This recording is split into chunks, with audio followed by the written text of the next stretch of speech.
seja nosso Senhor Jesus Cristo, para sempre seja louvado. Seja bem-vindo mais uma vez ao canal Denis o Católico. Nós estamos aí no quadro Liturgia da Palavra Dominical. Nesse domingo, dia 1º de janeiro, nós celebramos, ou melhor, toda a Igreja Universal celebra uma festa que foi instituída pelo Papa Francisco, que é Santa Maria, Mãe de Deus. Essa festa extraordinária que vem falar para nós não a respeito somente da Santíssima Virgem Maria, mas que tem como centro, ela é cristocêntrica, que tem como centro nosso Senhor Jesus Cristo. E eu gostaria de convidar você para essa reflexão extraordinária. Essa festa, ela, vamos dizer assim, que coroa nos dias atuais uma grande luta teológica que aconteceu, uma batalha teológica que aconteceu nos primeiros séculos, nos primeiros concílios. E no terceiro concílio é declarada a Santíssima Virgem Maria como Mãe de Deus. Santo Atanásio foi, vamos dizer assim, o baluarte que lutou para provar a divindade de nosso Senhor Jesus Cristo em uma unidade com a Santíssima Trindade, mesmo depois dele ter encarnado. Porque muitos diziam, Ário, por exemplo, muitos outros diziam que quando Jesus se encarnou, ali houve vamos dizer assim, que uma diminuição daquilo que era a Santíssima Trindade. Em que ponto? Em termos de poder, em termos de natureza, de tudo. Porque se colocaria que Cristo diminuiria a Santíssima Trindade com a sua encarnação. E outros diziam que Jesus passou a ter duas pessoas, O Filho de Maria era homem e o Filho de Deus que era divino, e eles dois viviam ali, duas pessoas dentro do Jesus, Filho de Maria. E quando na verdade a igreja vai comprovar com os concílios, principalmente por meio de Santo Atanásio, que era somente uma pessoa divina com duas naturezas, uma natureza humana e uma natureza divina, mas é uma pessoa divina, é a segunda pessoa da Santíssima Trindade, é o Verbo eterno de Deus. É como você pode ver aí de maneira muito figurativa e muito representativa nessa imagem que está no fundo dessa reflexão. A Santíssima Virgem Maria segurando o menino Jesus e no outro braço ela segura um pequeno cordeiro, mostrando que esse menino é aquele do qual João Batista deu testemunho. Nós vivemos isso há poucos tempos no Natal, quando João Batista vai dizer: eis o Cordeiro de Deus que tira o pecado do mundo. Ou seja, ele é aquele que tira o pecado do mundo. São João, o evangelista, vai dizer na sua primeira carta que o Filho de Deus se manifestou exatamente para isso, para destruir as obras de Satanás. O evangelho de hoje é tirado de São Lucas, capítulo 2, versículos do 16 ao versículo 21. Ouçamos o que diz o evangelho nessa festa, onde vem comprovar não somente que Jesus é Deus, com duas naturezas, mas uma só pessoa, e também comprovar que a Santíssima Virgem Maria é Mãe de Deus, porque se Jesus é Deus, ela é Mãe de Deus. Então, vamos lá. Lucas capítulo 2, versículo 16. Foram com grande pressa e acharam Maria e José, e o menino deitado na manjedoura. Aqui depois do nascimento de Jesus. A gente acabou de sair do Natal, Vendo, contaram o que se lhes havia dito a respeito deste menino. Todos os que ouviam admiravam-se das coisas que lhes contavam os pastores. Maria conservava todas essas palavras, meditando-as no seu coração. Voltaram os pastores, glorificando e louvando a Deus por tudo o que tinham ouvido e visto, e que estava de acordo com o que lhes fora dito. Completados que foram os 8 dias para a circuncisão do menino, foi-lhe posto o nome de Jesus, como lhe tinha chamado o anjo antes de ser concebido no seio materno. Então veja, os pastores trouxeram grandes notícias, comprovaram com seus olhos o que foi dito para eles. Quando se completa os dias da circuncisão do menino Jesus, é feita a sua circuncisão e é dado um nome, o nome pelo qual se dobra nos céus, na terra e nos infernos todo joelho e proclama para a glória de Deus Pai que Jesus é o Senhor, é o Salvador, é o Redentor. E esse nome, Jesus, significa Deus salva, Deus salva, Deus Salvador. dependendo de como você encontrar a etimologia da palavra e o significado desta palavra Jesus. Então, Deus salva, ou seja, o nome dele já designa quem ele é o Deus Salvador. Ou também nós podemos contemplar, como nós contemplamos e vivemos durante o Natal, a palavra, o nome, né? Eis que uma virgem conceberá e dará à luz a um filho, e porá o nome dele Emanuel, que quer dizer Deus conosco, ou seja, Deus está no meio de nós. Por meio de quem? Do seu Filho, a segunda pessoa da Santíssima Trindade. Então, meus amados irmãos, contemplar esse evangelho de hoje é contemplar a grandiosa missão da Santíssima Virgem Maria, que é ser a mãe do Salvador, a mãe do Redentor. E se Maria é mãe do Salvador, se Maria é mãe de Deus, então nós podemos contemplar nitidamente, nós podemos ver nitidamente que é um erro teológico e é uma falta de fé dizer que Maria não é mãe de Deus, dizer que Maria é mãe somente da natureza humana de Jesus. Maria é mãe da pessoa, segunda pessoa divina, que se fez carne, e ao se fazer carne, assumiu a nossa natureza, e assumindo a nossa natureza sem deixar de ser Deus, esse menino é filho de Maria. É o Verbo eterno que se fez carne como? No seu ventre, no seu seio. Não foi um enxerto, não foi uma barriga de aluguel, como muitos pensam, mas foi uma união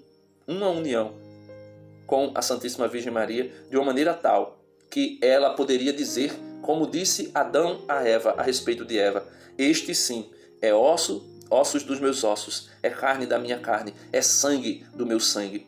Todo o DNA, toda a natureza humana que Jesus herdou de Maria. E essa natureza humana, ela está unida na chamada união hipostática com a sua natureza divina. E aí se constata que tem uma só pessoa com duas naturezas. E se é uma só pessoa, Maria não é mãe somente do corpo físico de Jesus. Maria é mãe da humanidade de Cristo e é mãe também da pessoa divina que se faz carne. Isso pode até soar como blasfêmia, mas vamos ver o que o apóstolo São Paulo diz na segunda leitura de hoje e a gente vai entender melhor. Carta de São Paulo aos Gálatas, no capítulo 4, a partir do versículo 4, vai dizer: mas quando veio a plenitude dos tempos, veja, quando veio a plenitude dos tempos, ou seja, se completou o tempo para a encarnação da segunda pessoa da Santíssima Trindade. Se completou o tempo para a encarnação do Verbo eterno de Deus, do Logos, da Palavra. Se completou. E ao se completar, São Paulo vai dizer: Deus enviou seu Filho, o Filho de Deus, como São João nos revela. São João nos revela no seu Evangelho, no capítulo São João, capítulo 1 do seu Evangelho. Ele vai nos revelar algo interessante no versículo 18. Foi o Evangelho de domingo, mas algumas pessoas às vezes deixam passar despercebidos coisas extraordinárias que são reveladas para nós por meio das Escrituras e por meio da tradição da igreja. Então, São João, no capítulo 1 e versículo 18, ele vai dizer: ninguém jamais viu Deus. O Filho único, né? O Filho único ou o Filho unigênito, que está no seio do Pai, foi quem o revelou. E o revelou como? Se encarnando. Por isso São Paulo vai dizer na segunda leitura de hoje: mas quando veio a plenitude dos tempos, Deus enviou seu Filho, que nasceu de uma mulher e nasceu submetido à lei. E eu estava escutando um debate entre um católico e um protestante, e o protestante dizia que Maria não podia ser mãe de Deus, porque São Tiago vai dizer que Deus não pode ser tentado, e se Deus fosse tentado, então Maria não seria a mãe de Deus, né? Porque Deus não pode ser tentado, Maria não seria a mãe de Deus, porque Deus não foi tentado. Aí o irmão católico dizia: mas Jesus não foi tentado? Aí ele vai dizer: o que foi tentado foi a natureza de Jesus e não a divindade de Jesus. Ou seja, sem perceber, eles cometem a heresia de separar Cristo, dividir Cristo em duas pessoas, uma humana e uma divina, quando na verdade Cristo foi tentado. Deus, a segunda pessoa da Santíssima Trindade, foi tentado. E foi tentado por quê? Por quê? Porque ele quis assumir a nossa natureza. Veja, Cristo morreu na cruz por quê? Ele tinha pecado? Não, ele não tinha pecado, mas ele assume o nosso pecado.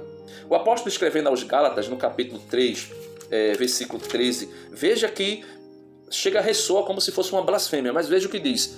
Cristo remiu-nos do mal, da maldição. Né? Cristo nos remiu da maldição, da lei, fazendo-se por nós maldição, pois está escrito, maldito é todo aquele que é suspenso no madeiro. Deuteronômio capítulo 21, versículo 23. Logo a gente sabe que Jesus não é maldito, mas ele se fez maldito, ele se fez maldição, para nos libertar da maldição da lei. Por quê? Porque na plenitude dos tempos, Deus enviou seu Filho, que nasceu de uma mulher, e nasceu submetido à lei, a fim de remir os que estavam sob a lei, para que recebêssemos a sua adoção. Então, nós podemos perceber que tudo o que aconteceu com Cristo aconteceu de fato com a segunda pessoa da Santíssima Trindade. Mas aconteceu como?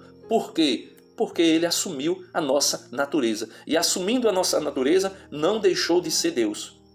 Não deixou de ser Deus.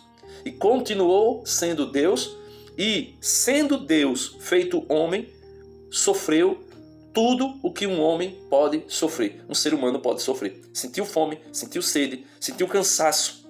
Vai dizer que Jesus estava cansado e dormia no barco, e de repente uma tempestade começou a atormentar a vida dos apóstolos. Vai dizer que Jesus sentiu sede na cruz. Jesus, quando ressuscitado, pediu o que comer. Jesus, na cruz, morre.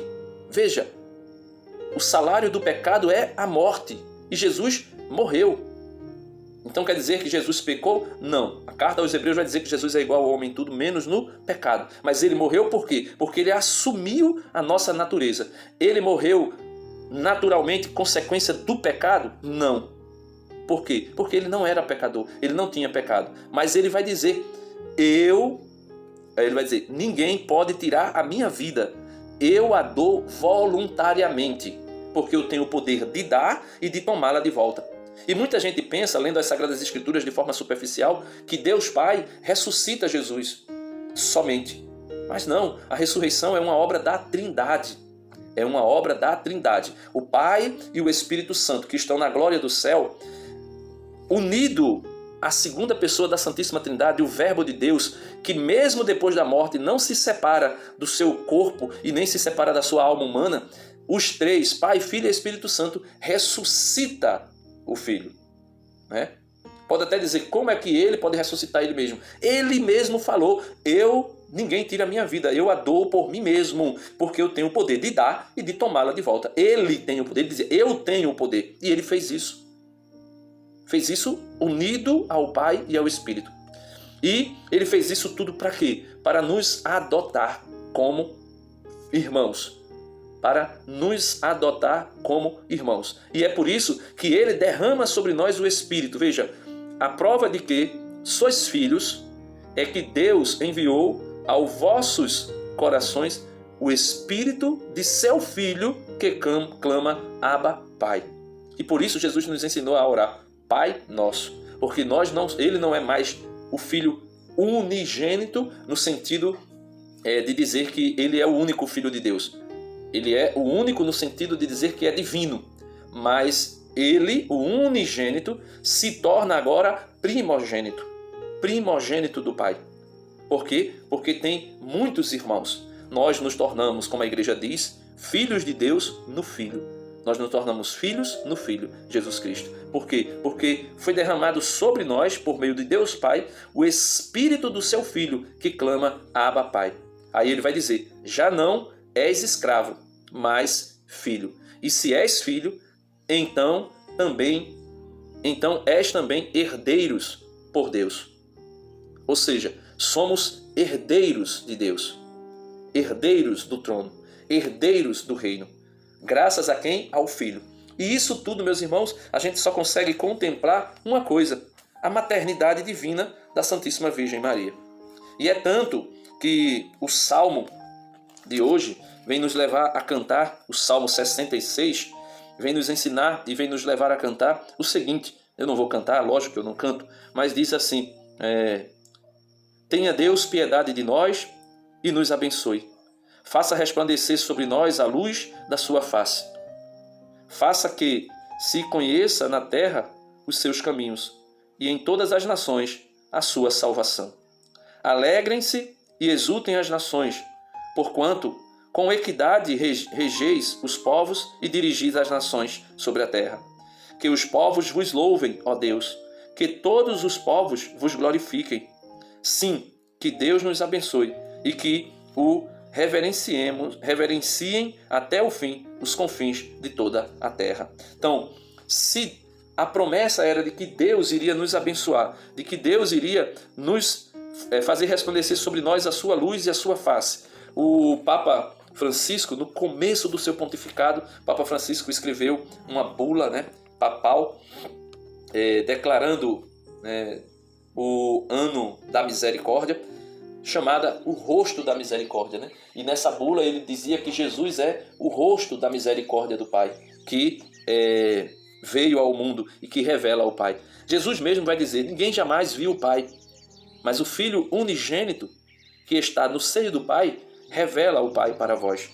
E nós podemos compreender nitidamente porque é que Maria é mãe de Deus. Fazer essa separação das naturezas, dizendo que Maria é mãe somente da natureza humana e que Maria não é mãe da pessoa divina que se fez carne, por meio da sua união hipostática, onde ele é 100% Deus e 100% homem. Essa expressão 100% nem cabe para falar do mistério da união hipostática de Cristo, mas numa linguagem que a gente consegue compreender que ele é homem verdadeiramente e Deus verdadeiramente. E foi isso que os dois concílios, o concílio de Nicéia e o concílio de Constantinopla, tendo ali a principal pessoa nesses concílios, deixando um legado imenso da explicação sobre a encarnação do Verbo e a divindade de Cristo, e que era uma só pessoa com duas naturezas e não eram duas pessoas.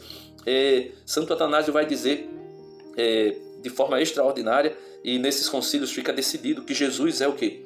Deus de Deus, luz da luz, Deus verdadeiro de Deus verdadeiro, gerado, não criado, consubstancial ao Pai. Por ele todas as coisas foram feitas, e por nós, as visíveis, as invisíveis, e por nós, seres humanos, se encarnou, padeceu sob Pôncio Pilatos e assim sucessivamente. E esse Deus, esse Jesus, é ele que por meio da intercessão da bem-aventurada e sempre Virgem Maria, nos abençoa nesse ano que se inicia. Nos abençoa e nós podemos contemplar e até usar dessa fórmula para abençoar nossos filhos em casa e receber também a bênção de Deus após as santas liturgia eucarística, quando o sacerdote, tirando de Números, primeira leitura de hoje, capítulo 6, versículo 22 ao 27, vai dizer assim: o Senhor disse a Moisés: Dize a Arão e aos seus filhos o seguinte: eis como abençoareis os filhos de Israel. Disse a Arão e aos seus filhos, ou seja, a linhagem sacerdotal de Arão, como eles deveriam abençoar o povo de Deus, a igreja. E é por isso que a igreja sempre usa dessa fórmula de bênção deixada nas Escrituras. O Senhor te abençoe e te guarde. O Senhor te mostre a sua face e compadeça-te, e conceda a tua graça. O Senhor volva o seu rosto para ti e te dê a paz. E assim invocarão o meu nome sobre os filhos de Israel, e eu os abençoarei. Aqui, meus irmãos, nessa bênção, existem inúmeros textos das Escrituras que fundamentam ela. Só um exemplo, Salmo 120, versículo do 7 ao 8. Eu levanto os meus olhos e me pergunto: de onde virá o meu socorro? O meu socorro vem do Senhor, que fez o céu e a terra. Ele me guarda na minha partida e na minha chegada. Por isso, o Senhor te abençoe e te guarde. E assim sucessivamente, mas para que o vídeo aqui não fique uma live, eu quero encerrar dizendo: você que é católico, não tenha medo, não tenha receio algum de dizer: Santa Maria, Mãe de Deus, rogai por nós pecadores, agora e na hora de nossa morte. Amém. Porque nós cremos que Maria é mãe da segunda pessoa da Santíssima Trindade, que se fez homem e que não se separou, que não se dividiu, que não diminuiu a Trindade, que continuou 100% Deus e 100% homem. Deus abençoe você e até o próximo vídeo, se Deus quiser.